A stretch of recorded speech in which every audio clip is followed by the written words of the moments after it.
ఒక్కటే అడుగుతున్నా, ఇవాళ నా ఇంట్లో పండుగ ఉండొద్దు, మా బీఆర్ఎస్ పార్టీ ఎమ్మెల్యేలు తర్వాత మా అధ్యక్షుడు మా వర్కింగ్ ప్రెసిడెంట్ ఎవ్వరు కూడా పండుగ చేసుకోవద్దు, అందరు కూడా బాధపడాలి, వాళ్ళ ఎమ్మెల్యేని ఇన్సల్ట్ చేయాలని ఇవాళ నువ్వు నన్ను అరెస్ట్ చేస్తేవి.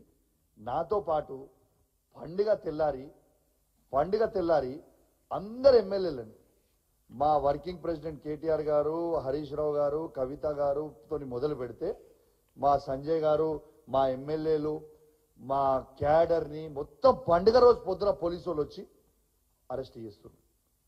సరే, నువ్వు అరెస్ట్ చేసినావు, సంతోషం. మరి మా వాళ్ళని అరెస్ట్ చేసినావు, పాపం వాళ్ళ ఇంట్లో అరెస్ట్ చేసినావు.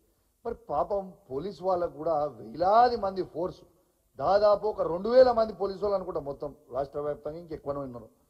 ఆ పోలీసు వాళ్ళని కూడా మా క్యాడర్ ఇంటికి చూస్తారు అరెస్ట్ చేసుడు, మా ఎమ్మెల్యేలను అరెస్ట్ చేసుడు, ఎమ్మెల్సీలను అరెస్ట్ చేసుడు, ఎంపీలను అరెస్ట్ చేసుడుతోని పాపము ఆ పోలీస్ మిత్రులకు కూడా పండుగ ఉంటుంది కదా, వాళ్ళకి కుటుంబ సభ్యులు ఉంటారు కదా, వాళ్ళ ఇంట్లో పూజలు ఉంటాయి కదా, వాళ్ళ ఇంట్లో మరి వాళ్ళ గురించి అన్న నువ్వు ఆలోచన చేయవా? ఇవాళ నన్ను ఆ విధంగా అరెస్ట్ చేసి తీసుకుపోయి రాత్రి మీకు ఇంకోటి చెప్పాలి, ఇప్పుడు ఇంపార్టెంట్. నన్ను అరెస్ట్ చేసినాక తీసుకుపోయి నన్ను జడ్జి గారి దగ్గర ప్రొడ్యూస్ చేయాలి కదా. జడ్జి గారి దగ్గర ప్రొడ్యూస్ చేయకుండా మొత్తం దోమలు కుట్టే రూమ్లో నన్ను వేసి ఈడ నువ్వు అనుకోవాలి, ఇలా పొద్దున రేపు పొద్దున ఉన్నది నేను ఎంక్వైరీ చేస్తాను. మళ్ళీ అది పనుకొని ఉంటే ఆ రూమ్లో 2 కెమెరాలు పెట్టింది.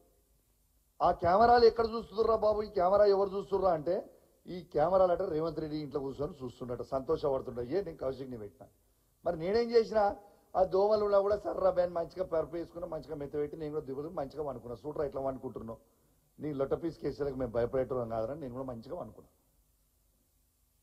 ఇది నిజం నేను చెప్పింది.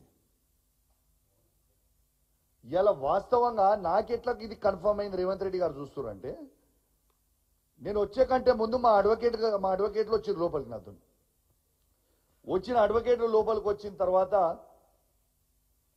నా బిడ్డ ఏడుస్తుందంటే, నా బిడ్డతోని ఒక్కసారి మాట్లాడుతుందట అంటే నా బిడ్డతోని ఫోన్ మాట్లాడించారు వాళ్ళ నుంచి. ఏడుస్తుంది, అరొచ్చిపోయినాం అంటే అరే ఏం కాదు ధైర్యంగా ఉండండి అని నా బిడ్డకి ఆ అడ్వకేట్ ఫోన్ నుంచి చెప్పి don't worry I will come back అని నేను చెప్పిన తర్వాత రేవంత్ రెడ్డి గారు ఆఫీస్ నుంచి ఇంటెలిజెన్స్ ఐజీ శివధర్ రెడ్డి గారు ఫోన్ చేసి సిపిని వాయిస్తాడు. ఆయనతో ఫోన్ ఎట్లా మాట్లాడిస్తున్నా, మీరు ఫోన్ మాట్లాడుతున్నాడా కూర్చొని ఎట్లా మాట్లాడిస్తున్నా అని ఆయన అడిగాను. సిపి ఫోన్ చేసి ఏసీపీని తిడతాడు. ఇది నిజం. ఇదేం ఆనందమే, ఇదేం సాడిస్టిక్ నేచర్. ఓ సైకోగాడ్ అయిపోయినావు నువ్వు. పండుగ రోజు మొత్తం తెలంగాణలో అందరు అరెస్ట్ చేస్తావంటే నువ్వు ఏడ దొరికినవరా నాయన, మాకేడ సీఎం రా నా బాబు దరిద్రానికి నువ్వు. దీంతో పాటు ఇక రేవంత్ రెడ్డి గారిది ఇంకోటి కూడా, క్రిమినల్ కేసెస్లో రేవంత్ రెడ్డి నంబర్ 1. ఇది పేపర్లలో హెడ్లైన్స్ చూడండి మీరు. మరి ఇవాళ ఈ పీడీ యాక్టు తర్వాత ఈ ప్రోటోకాల్ వర్తించవు అంటే ఇది రేవంత్ రెడ్డి గారికే కదా ఫస్ట్ వర్తించకపోయేది. ఇది ప్రజలందరూ కూడా ఆలోచన చెయ్యాలని నేను విజ్ఞప్తి చేస్తా ఉన్నాను. ఇక దీంతో పాటు ఇంకొక లాస్ట్ వీడియో మీకు చూపిస్తా.